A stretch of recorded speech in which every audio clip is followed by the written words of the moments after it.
CEO of Hootsuite, and Hootsuite is a Vancouver-based social media dashboard.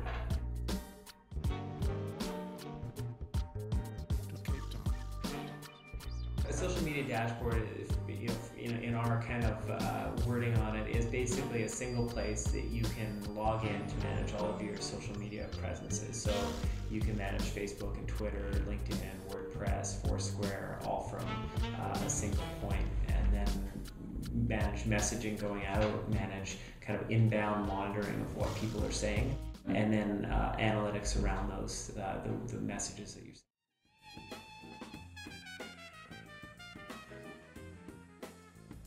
Good question. So, there's a farming expression: you got to make hay when the sun shines. And so right now, it's been a really busy year and a half. We've had this product that's kind of grown really exponentially. Mm-hmm. Social media as a whole is really hot right now, and so I think it's a great time to really be working hard on this and see how big we can make this thing. That being said, I had a really long run and taking a little bit of extra time off for the summer. I'm not doing any business travel for July and August. Okay. I was doing a lot of travel. I was in Tokyo. I was in a few other places that we were talking about. Right. I want to keep charged up, and so going into the fall, I've got a massive road schedule ahead. So I'm just taking these 2 months off of non-business travel. I'm doing some, going to the island, going wherever, and just getting really charged up. So when I get into the fall, I'm going to be, happy and excited and all over the place, instead of kind of, dragging my heels and not feeling it.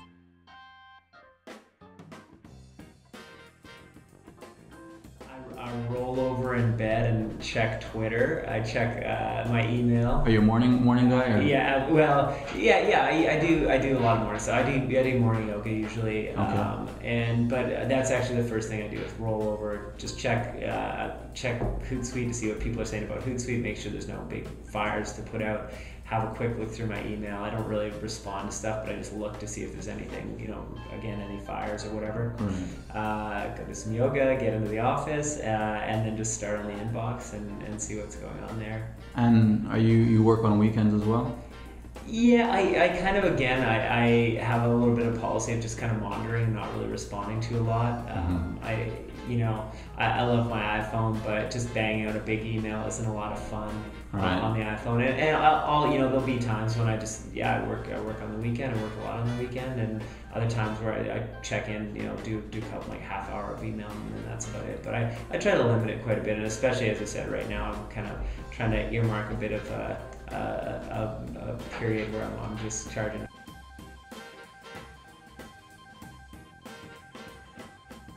I've got an entrepreneurial background, so I've done a number of businesses at this point. I did a paintball field, was my first business. I did that in high school.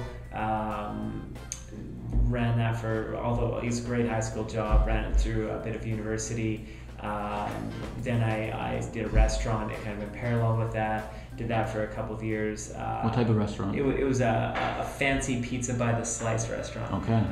So it wasn't like 99-cent slice. It was. No, it was kind of like Flying Wedge. Okay. Vancouver people know what that's all about. But sure. yeah. So did that for a couple of years. It was great. Learned a lot. Decided I didn't want to be in that business for the rest of my life. So I sold that business. I kept on with the paintball company, managing it remotely with my brother, and we set up some e-commerce there, and that business is a going concern that he's managing today. It's one of the biggest paintball retailers and wholesalers in Canada, a lot of online business. So that's like selling the actual paintballs and the guns and the whole business around all the equipment. Yeah, and so that was a really good project because I was able to do that, and also I started doing work at a .com, doing design development for a little while. Learned a ton with that. I was kind of self-taught on HTML and design. Okay. Got a job at a .com. Worked on those two businesses in parallel, and the .com folded, and I founded Invoke, and that was in 2000. And so then I was able to work with Invoke and the paintball company in parallel, build up a lot of practices around search and around e-commerce. over the years, and that, as I said, my brother's managing that business completely now, and it's doing its own thing. But it was a really great way to kind of cut my teeth there.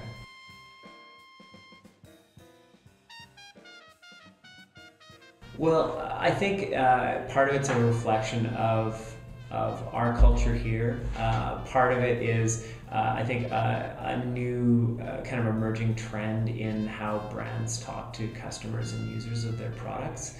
I think, if you look back over the years and you look at copywriting from somebody that was selling, something in the back of a popular science magazine over the years, the conversation to how you talk to people has changed a lot. It's gone from like this strange third person type speak to more of a conversation. Right. And I think that this evolution continues. So you see the 2.0 style brands definitely have a more human face. They are engaging and talking more with their customers, and using a little bit of humor too doesn't hurt, right?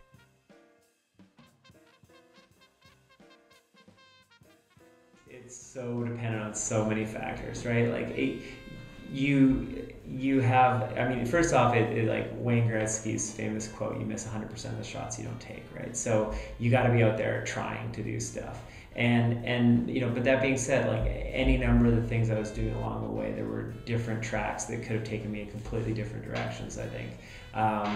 With Invoke, we were working on a lot of different products, and eventually one of them, we've had a few of them that have hit in moderating degrees of success.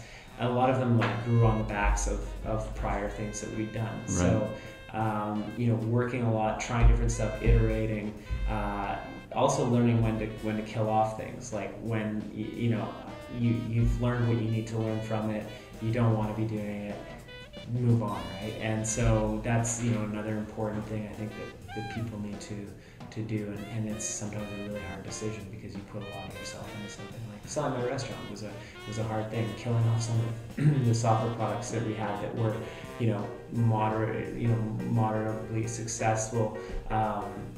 It was a difficult decision at the time, but in the end it made a lot of sense, and just reinventing is important.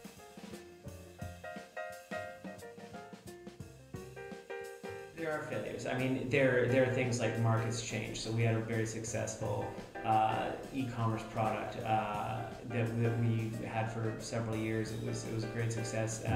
It was built around a specific franchise niche. And that category basically blew up and then imploded in a matter of a year and a half. So we were riding up with it and doing lots of great big deals, and then all of a sudden it just imploded. So that kind of stuff happens. My restaurant, it was marginally successful. I sold it at a bit of a profit, but it depends on what your bar for success is, right? Like my goal with it would be to make $1 million in 2 years or something like that, and then retire. I mean that's like a high bar for success there, but it really just depends on what you're doing. But yeah, there's always setbacks, and it's just about keeping on going.